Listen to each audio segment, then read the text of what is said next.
the great sin that nobody told Moses Kuria about. There is no day on earth that a cabinet secretary can be making more cameos on TV and newspapers than his own regional kingpin in the name of Rigathi Gachagua and his own ultimate boss in the name of William Ruto. The industrial business parks were a great idea, but it looked like Moses Kuria was on the campaign trail and that he was a force to reckon with on his own. Just look at some of these images. Here you can see Moses Kuria arriving in Homa Bay County, received by the governor, Gladys Wanga. Again, you can see him here with the dancers. Here you can see him launching the Homa Bay Aggregation and Industrial Park. And if you look at that golden plaque, it reads, was officially commissioned by Honorable Moses Kuria, CS of Ministry of Investment, Trade and Industry. Again, here they're standing over the Industrial Business Park, a demo to show basically how it will be once the construction is finished. This is a man who is doing what he's supposed to do. He's doing his work. There is no question about it. Again, here we can see him in Meru. This is after he was told by Linturi not to go. He still went.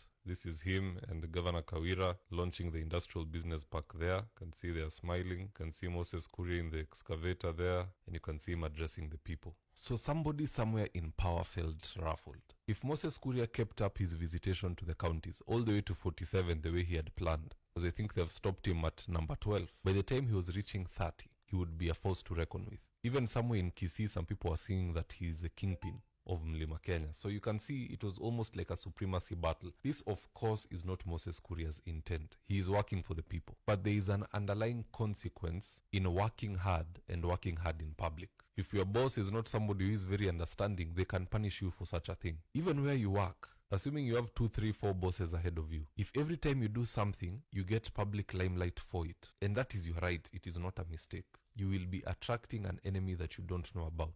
It is in the laws of power, never outshine your master. And the second scene from Moses Kuria, which is actually greater than the one I've just highlighted, is the fact that he answered his boss, Rigathi Gachagua. When Rigathi cautioned Moses Kuria and David Ndii about their rhetoric towards Kenyans and the economic situation in the country, Moses Kuria fired back with a tweet saying, "Stop the inferiority complex, Nani." And he deleted it. So we don't know if that was towards DP Rigathi, was it someone else, was it a typo, was the account hacked, but either way that was taken as some form of disrespect. Again, Mithika Linturi reached out to Moses Kuria to tell him not to go to Meru County, to postpone his travel there, because they don't want to give that governor any legitimacy. She is on her way home. Moses Kuria again embarrassed Mithika Linturi. He came out in a tweet and said, "I will go there irrespective because there is poverty in the country and the citizen comes first." And as you've seen in some of those images, in fact, let me pull it up again, you can see he's there launching the Industrial Business Park with Kawira Mwangaza against the advice of his own colleague. So Moses Kuria found himself having attracted